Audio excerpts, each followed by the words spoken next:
what I just said about working a full-time job and quitting that to go full-time, how like that's multiplied what you're able to do. It's almost the same idea from our experience, from working out of your basement to going to a warehouse. We did have semis back down our street and deliver pallets of stuff. But it was hard and it was complicated and people were grumpy. And suddenly you have a warehouse. We don't have a loading dock, but trucks are able to get in and out a lot quicker. And suddenly you're able to store more product. You're able to buy bigger on things. You're able to do things that you never even would have considered doing out of your house. And so again, your business just grows like exponentially. It expands because you're in a different space now that's not your house and you're not as limited. One important piece in there that really helped us grow too was our process for prepping stuff and getting it out. That's a lot of work. And we were still doing it the way essentially we were in 2013, just because we didn't know, like, that's how we learned to do it. We taught ourselves. That's how we were still doing it. We didn't know any better. And we weren't in a position to look at what we were doing and question it and be like, how could this be better? We were just get the product out the door.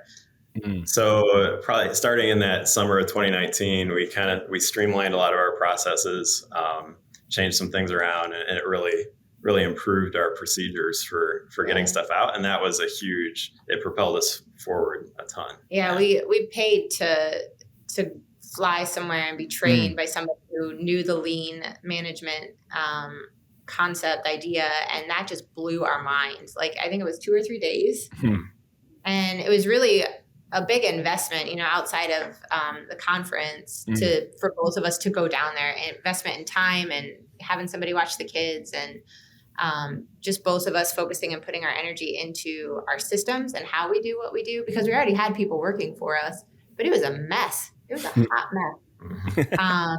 And we didn't even realize, one of the questions was, where's your bottleneck? And we're like, I don't know. I think we literally said, I don't think we have any. Do we have a bottleneck? And then we get down there, we're like, holy mackerel, we got this problem and this problem and this problem. Yeah. It just opened our eyes to see how other people do it and how what we were doing wasn't even, we didn't even know about buy listing at that point. I heard the word at the 2019 conference. Somebody said buy list. And I'm like, what are you talking about?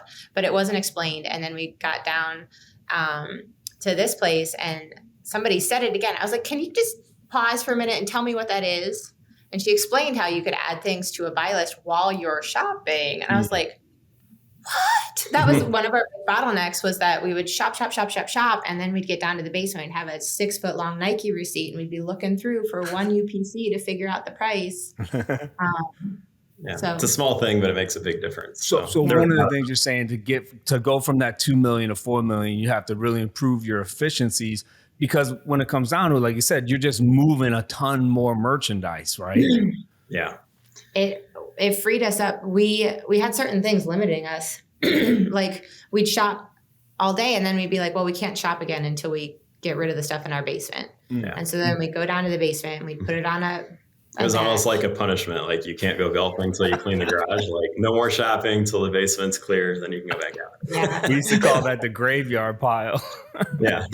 Yeah. So just, But yeah, you can get away with some things if you're only shipping out, 100 things a week. But when you're trying to do 1,000 or 1,000 a day, like, those little time things really add up. Even if it's just 5 cents an item, like, that multiplies out to a lot of money and a lot of time. So yeah, at this point in our business, that's the biggest thing that helped us, was focusing on our systems and what do we do with the product? How many times are we touching the product? What's the flow of how things come down into our basement and then back out again? And we, drew the spaghetti map and did all of that stuff. And we literally told, we had 2 high school girls working for us. We're like, forget everything we ever told you, because it's all trash, and we're gonna change everything up on you. One of the girls kept working for us for like 3 or 4 more years after that. And I asked her if she remembered what it was like before, and she's like, no, I don't remember. I was like, it was a disaster. And I explained it to her and she's like, oh yeah, I do remember that. It's probably one of those coping mechanisms where you just block stuff. I'm not going to remember that. We were digging for product. Where is this one thing that needs to go in this box? Cool. So yeah, just fine tuning your systems and figuring out where is your bottleneck? What's slowing you down? Why are you touching the product more than once if you are? All of that. So, and it's a constant improvement thing, you know, where you're constantly having to work on that. It's not a one and done. Yeah, and I know Gary often talks about, Gary Ray, he says he almost doesn't even set sales goals for himself anymore as much as like system goals. He wants to see how much he can improve his processes. It sounds like you guys are kind of at that point, maybe, or you have been a little bit, where that's a bigger focus for you than even some of the sales numbers, although everybody likes sales numbers too, right? So those are important, but it sounds like that's a similar process that's helping you grow quickly. Yeah. Yeah. If you focus on those things, the sales number is a byproduct of it. It's a natural byproduct. So, and if you're focusing just on your sales number, you can miss all the things that are actually going to get you there. So. Yeah, it's almost a formula. I think Perry Coughlin always used to say this, and he was the big lean guy that we went and visited. But it's just a formula. Like, you know, if you buy this many things and if you ship this many things out, your sales are automatically going to hit those numbers. So you can break it down like that pretty well.